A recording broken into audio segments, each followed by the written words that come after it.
एक पिता की दर्द भरी कहानी। एक गांव में एक छोटा सा बच्चा था।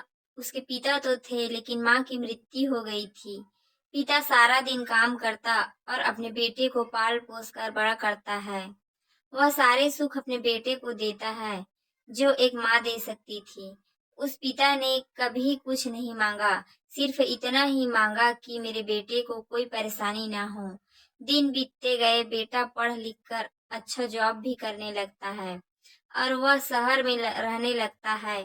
कुछ दिन बाद वह अपने पिता से मिलने आता है और कहता है, पापा, मुझे कुछ पैसों की जरूरत है। मैं चाहता हूँ कि शहर में ही जमीन लेकर अपना घर बना लूं। पिता इस बात को सुनकर बहुत खुश होते हैं। सोचते हैं कि मेरा बेटा है, एक न एक दिन नाम करेगा। जिंदगी भर की बचाई हुई पूंजी को निकाल कर अपने बेटे को दे देते हैं। बेटा शहर चला जाता है और उन पैसों से अपना घर बना लेता है। पिता इधर इंतजार करता है कि मेरा बेटा फिर से आएगा, एक न एक दिन तो मेरे पास आएगा ही। जाएगा कहाँ? उसके पास अब कोई नहीं जाता था, क्योंकि ना ही अब उस पिता के पास पैसे थे और ना ही रहने का जगह था। कुछ दिन बाद बेटा फिर लौट कर आता है और अपने पिता से कहता है, पापा, अब आप दादाजी बनने वाले हैं। पिता को बहुत खुशी होती है। इस बात को सुनकर वह कहते हैं, तो मुझे मेरी बहू और पोता से कब मिलाएगा? बेटा कहता है, बस पापा, थोड़े दिन और। पापा, मुझे कुछ पैसों की जरूरत है, क्योंकि आजकल थोड़ा जॉब में खींचबीच हो रहा है, जिसके कारण मुझे कुछ दिन के लिए सस्पेंड कर दिया गया। पिता के पास कुछ नहीं रहता है देने के लिए, लेकिन फिर भी कहता है, अच्छा बेटा, तू रुक, मैं अभी आया कुछ पैसों का बंदोबस्त करके। पिता बाद में महाजन से कुछ पैसे उधार लेकर अपने बेटे को दे देता है और बेटा पैसा लेकर शहर चला जाता है।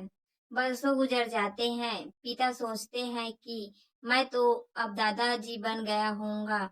मेरा बेटा पता नहीं मेरे नाती को लेकर कब आएगा। फिर सोचने लगता है, समय नहीं मिलता होगा इसलिए मेरे बेटा अभी तक नहीं आया, वरना आया जरूर होता। तब तक महाजन दो तीन आदमी को लेकर उस पिता के घर पर आता है और कहता है कि आपके वादे के मुताबिक मैं पूरे 3 महीने बाद आया हूँ अपने पैसे ले जाने।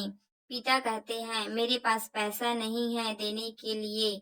महाजन कहता है, जब पैसे देने नहीं थे तो आपने मुझसे उधार क्यों लिया? तभी पिता कहते हैं, ठीक है, रुको, मैं तुम्हारे लिए पैसों का बंदोबस्त करके आता हूँ। और वहाँ के नजदीकी अस्पताल में चले जाते हैं। वहाँ जाकर अपना ब्लड डोनेट करते हैं और अपनी एक किडनी बेच देते हैं और उस महाजन का कर्ज छुटा कर देते हैं। किडनी बेचने के बाद उनकी स्थिति और भी खराब हो जाती है और वह उस राह में जी रहे होते हैं कि मेरा बेटा एक दिन आएगा जरूर। इस आस में जीते जीते एक दिन पिता की मृत्यु हो जाती है, परंतु उस बेटे को अपने पिता को आग देना भी नसीब नहीं हुआ। दोस्तों, एक पिता की दर्द भरी कहानी हिंदी कहानी को पढ़ने के लिए धन्यवाद। आपको ये कहानी कैसे लगी नीचे कमेंट कर हमें जरूर बताइएगा। अगर आपको ये कहानी पसंद आई हो तो अपने दोस्तों के साथ शेयर जरूर करें और ऐसे ही प्यारी कहानियाँ सुनने के लिए हमारे YouTube चैनल से जुड़े रहें। धन्यवाद।